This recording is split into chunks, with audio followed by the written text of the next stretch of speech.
CBE Kolkata cricket club சார்பாக இரத்த தான முகாம். கோவையில் வசிக்கும் 100க்கும் மேற்பட்ட பணியாளர்கள் முகாமில் பங்கேற்பு.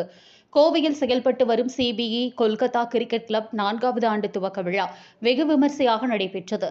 ஒவ்வொரு ஆண்டும் மேற்குவங்க மாநில தொழிலாளர்கள் மற்றும் உள்ளூர் மக்கள் பங்கு பெறும் கிரிக்கெட் போட்டிகளை கொல்கத்தா கிரிக்கெட் கிளப் ஒன்றிணைத்து வருகின்றனர். இந்நிலையில் சிபிஇ கொல்கத்தா கிரிக்கெட் கிளப் சார்பாக இரத்த தான முகாம் மற்றும் பொது மருத்துவ முகாம் இடையர் வீதி மாரத்தா பவன் அரங்கத்தில் நடைபெற்றது. அரசு மருத்துவமனையுடன் இணைந்து சிபிஇ கொல்கத்தா கிரிக்கெட் கிளப் ஒருங்கிணைப்பாளர்கள் இர்ஃபான், ஷாருக், நஸ்ருதீன் ஆகியோர் ஒருங்கிணைப்பில் நடைபெற்ற இதில் 100க்கும் மேற்பட்ட கிளப் உறுப்பினர்கள் இரத்த தானம் செய்தனர். இதேபோல பொது மருத்துவ முகாம் நடைபெற்றது. இதில் மருத்துவ பரிசோதனை, ஹீமோகுளோபின், இரத்த அழுத்தம் மற்றும் சர்க்கரை அளவு உள்ளிட்ட பரிசோதனைகள் இலவசமாக செய்யப்பட்டன. ஞாயிற்றுக்கிழமை ஒருநாள் நடைபெற்ற இதில் கோவையில் பல்வேறு இடங்களில் பணிபுரிந்து வரும் தொழிலாளர்கள் பலரும் கலந்து கொண்டனர். என் பேர் முகமது ஆசிக்.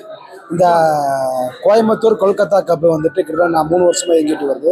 அதனுடைய 4ஆம் ஆண்டு துவக்க விழாவை முன்னிட்டு அந்த கிளப்பு சார்பில் இந்த 3 ஆண்டுல பல்வேறு உதவிகள் செஞ்சுருக்கோம்.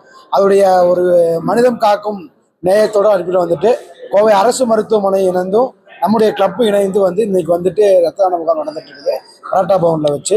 இதில் கிட்டத்தட்ட 230 யூனிட் கொடுக்கலாம் டார்கெட் பண்ணிட்டு இருக்கோம். இனி வரக்கூடிய காலத்தில் எங்களுடைய கிளப்பு சார்பில் பல்வேறு உதவிகளை நாங்கள் செய்யறதுக்கு ரெடியாக இருக்கோம்।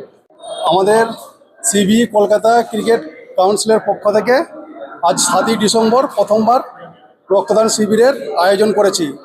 আমাদের সিবিই ক্রিকেট কাউন্সিলের 70-80 জন মেম্বার আছে। আমরা গত 3 বছর ধরে ক্রিকেট টুর্নামেন্ট পরিচালনা করছি, আর এই প্রথমবার আমরা রক্তদান শিবিরের আয়োজন করেছি।